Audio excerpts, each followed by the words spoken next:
On the night of April the 13th, 1944, I escaped from Germany. I had been hiding in Freiburg for nearly a year, forged papers, forged ration cards. And then some people I knew put me in touch with a courier. For a fee, he would help you to cross the border to Switzerland. He took my money. We walked. I don't know how long. I was close to collapse. And then he left me. He said, "Follow the stream. There's a customs house. There'll be no light, but you'll find it." I felt between two worlds. I'd lost all sense of time and place. I kept falling, but felt nothing. And then, at last, I stumbled, and there was concrete, and such a pain in my leg. I was aware of a man coming out of a doorway. Wer ist da? I asked him where I was. Bitte, sagen Sie mir gleich, wo ich bin. Seien Sie ruhig. Sie sind in der Schweiz. Warten Sie, ich komme. And he said, "You are in Switzerland, you are safe, it's all right, I'm coming." And Germany was behind me forever.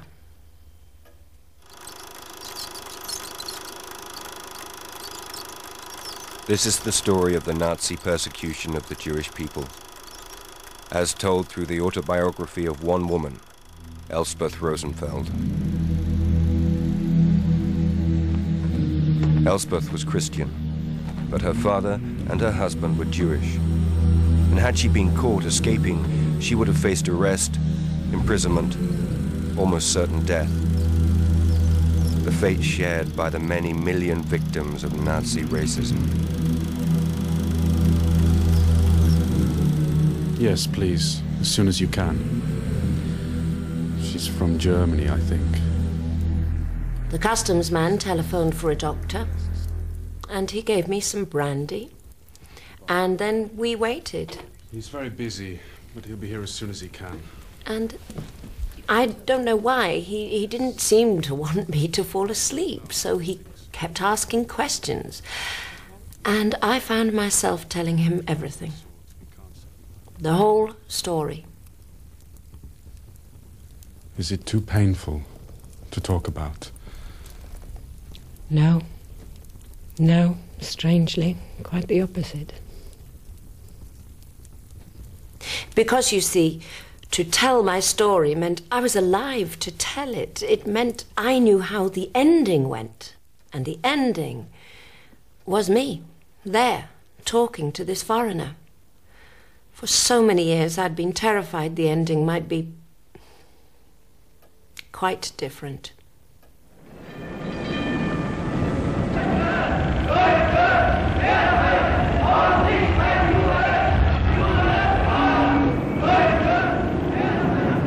Elsbeth's story begins in 1933. The Nazis had swept to power. Their stormtroopers were now protected by the government, and one of their favorite excesses, the persecution of Germany's Jews, was now government policy.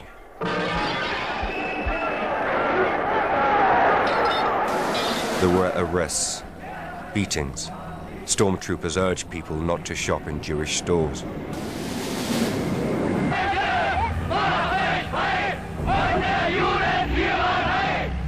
Seems so long ago. I remember the shock. Yes, but this explosion of hatred, it was so overdramatic, I couldn't take it seriously. I remember I was working in the prison services. I was a social worker. I had my hat on. I was on my way out the door, and the director phoned, and he said, "You shouldn't come to work anymore." And I asked, "Why?" And he said, "You wouldn't be safe here anymore." And I remember thinking that was so funny. I mean, of all places, how could I not be safe in a prison? Was he a Nazi? I suppose so. I think that deep down many Germans disliked the Jews, but they kept their hatred bottled up, and then in 1933, pop, the lid came off. For years, the Nazis had spread the lie that Jews were to blame for Germany's decline. Now their policy was to stamp out that Jewish influence. Books by Jewish authors were burned. Jewish civil servants, lawyers, doctors lost their jobs and suffered public humiliation. For Germany's Jewish community, the basic right just to live and enjoy life like anyone else was suddenly under threat. They were ordinary Germans through and through, but now they'd been picked out, branded un-German, an enemy within.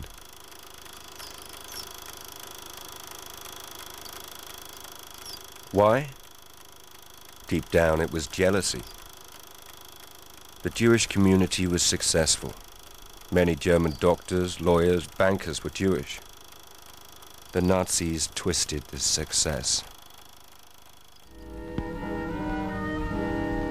In their propaganda, they said it was based on selfishness, that the Jews had got rich at Germany's expense. It was all lies, but the propaganda was powerful, and it fed old hatreds, born long before the Nazis came to power. When my mother married a Jew, her family would have no more to do with her. They turned her away. Their own daughter. What had a Jew done to them? I don't know. They saw with blinkers, and so they never got to know my father's family. They were wonderful people, so full of life. And then when my turn came, just like my mother, I married a Jew. They were my community. Siegfried. This is his photograph.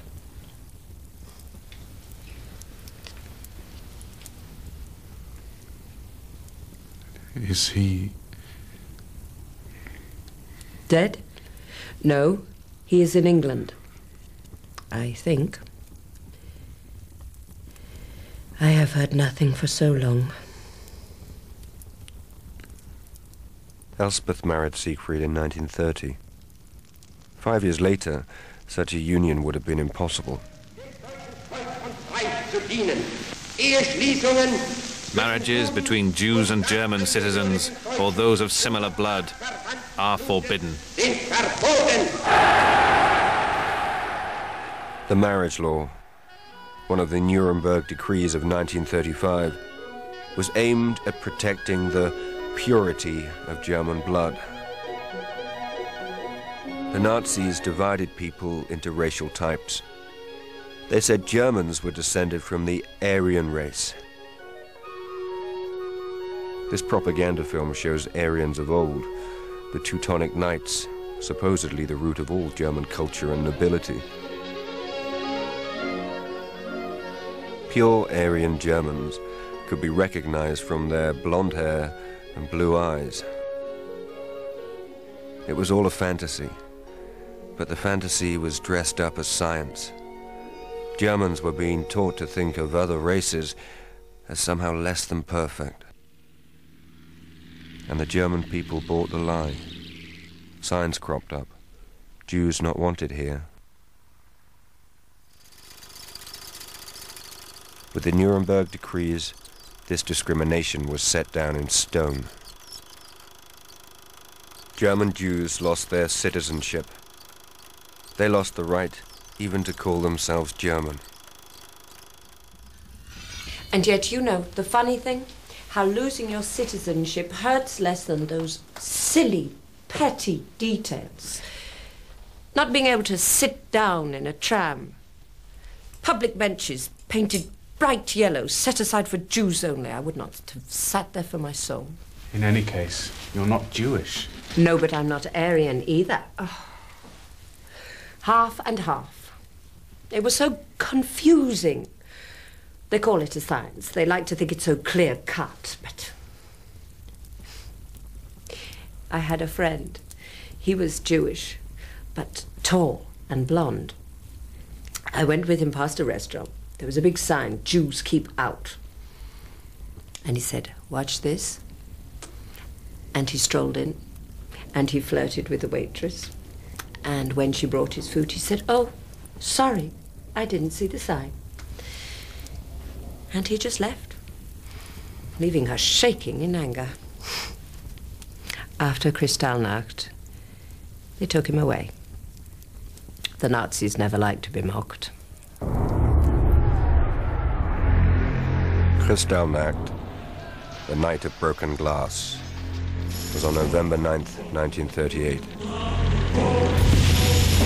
It was a pogrom, an organized attack on German Jews. Across Germany, 100 synagogues were burned down. 300 Jews were killed. 30,000 were rounded up, mostly men, to spend a week in holding camps. A taste of worse to come.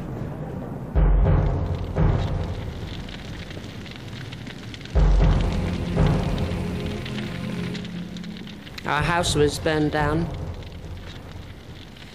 I remember walking through the streets, glass under our feet, not knowing where we'd sleep. It was the morning after. They were still smashing windows. We had to dodge into the doorways. There were vans of stormtroopers. They'd draw up, arrest people, and take them to the camp at Dachau. It was one of the most terrifying days I can remember.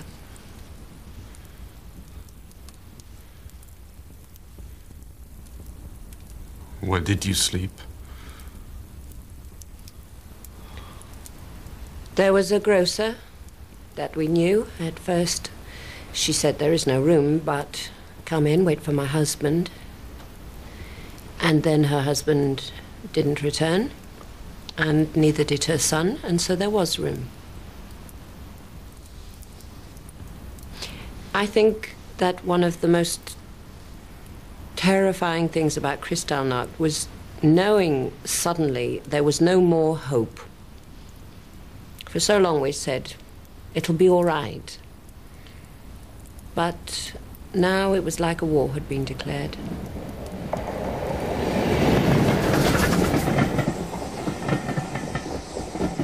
In the year that followed, a third of the Jews still in Germany left the country for America, Palestine, the United Kingdom, anywhere that would take them.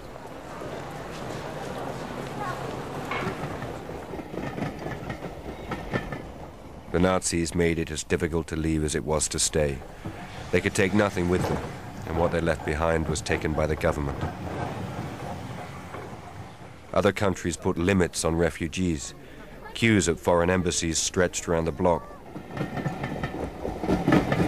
One of those lucky enough to get an exit visa was Elspeth's husband, but Elspeth's own papers failed to arrive. We had promised that we would never be apart, and we hadn't in all our marriage, not for more than 1 or 2 days. And my husband said, "I won't go without you." Is that too tight? No. No. But he wasn't strong. He wasn't coping well with humiliations. And so I begged. Go. If I'd known then how long we were to part, I'm not sure that I would have had the strength.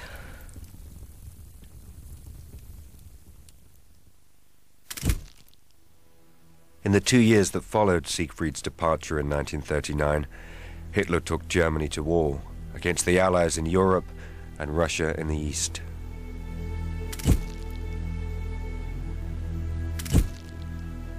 For all Germans, the war meant tightening their belts, but for Germany's Jews, the suffering was hardest.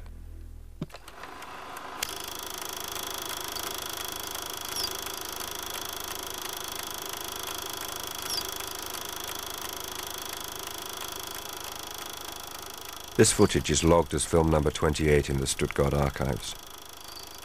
It was shot on October the 30th, 1941, as part of a war diary the city of Stuttgart had commissioned, and it shows delivery day at the Jew shop. After the war, a Stuttgart Jew called Frederick Marx viewed this snatch of film. He pinpointed the secret policeman caught idling on camera. But more than that, he questioned their staging of events. Any claim that Jews received the same rations as the rest was propaganda.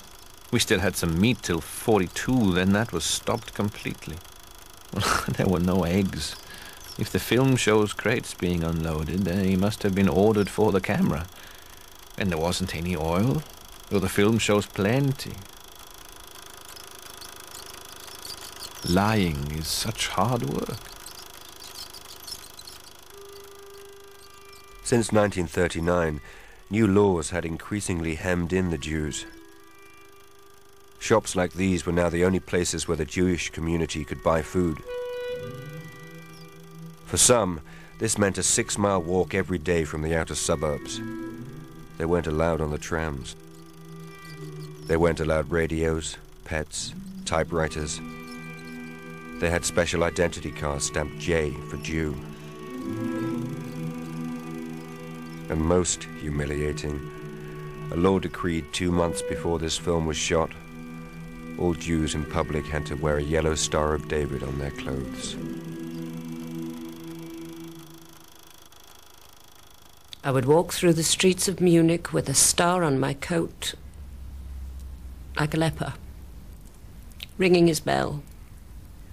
Unclean. Once a woman spat in my face.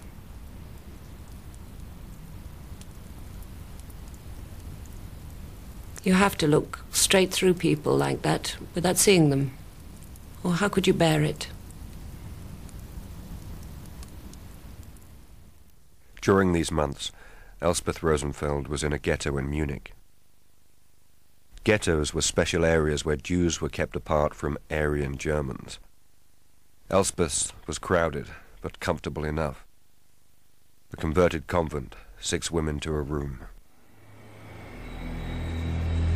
In the east, in the countries Germany had invaded, Jews had also been gathered in ghettos. Here the conditions were terrible.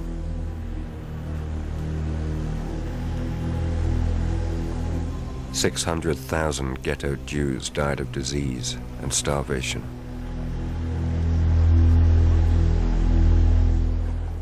By conquering the East, the Nazis had vastly increased the number of people from so-called inferior races under their control, all to be made to suffer by the German master race. The Gypsies of Hungary and Romania, the Slavs,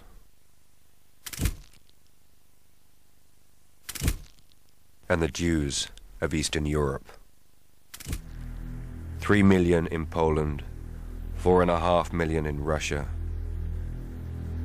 Ghettos were one solution, but by the end of 1941, another final solution had begun: the mass murder of the Jews of Europe.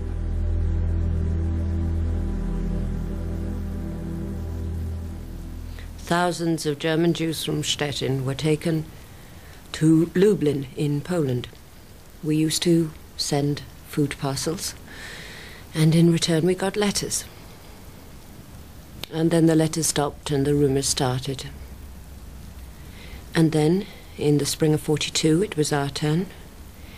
We were taken to a barrack at the railway, and then 2 nights waiting, and then from the barracks to a railway embankment. There were Nazis there, I think. They had gathered as if to see some sort of show, Jews wailing and begging to stay, but we had a dignity which made my heart overflow with respect. And then a whistle. And then a voice calling my name. Rosenfeld! US Rosenfeld! To the Gestapo at once! And they told me, you don't go, you stay. And I didn't know what to say. I wanted to go with my friends, whatever they were to face. But the Nazis wanted me in the ghetto helping.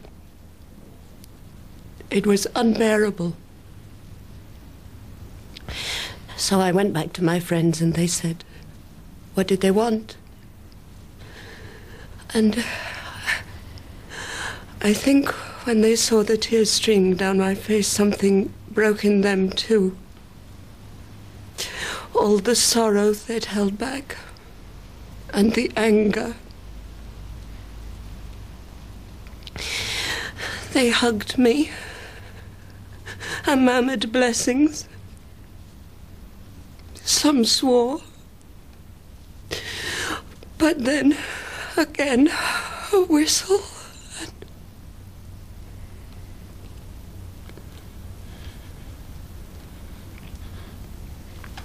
Did you ever hear from them?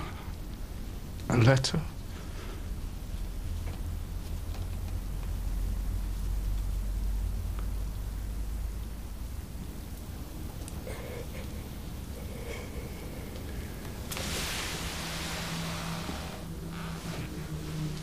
None of the Jews taken from Munich in Easter 1942 survived. Some were shot. Others were killed by poison gas. Elspeth would have died too.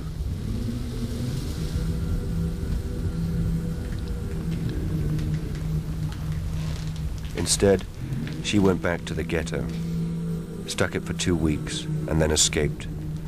She took off her star, burnt her papers. For 2 years she stayed indoors, hidden, hardly daring to exist. And then the Jewish underground helped her to Freiburg and over the Swiss border. Another 2 years later, in the chaos of post-war Europe, she was at last reunited with her husband. In all, 6 million Jews were killed by the Nazis. 4,000 murders every day for 4 years.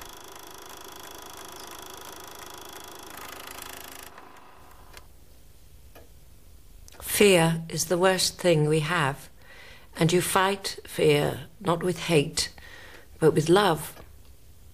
Nothing good can come of hatred and bitterness, even hatred of the Nazis. But with so many people, I could never make them see it like that.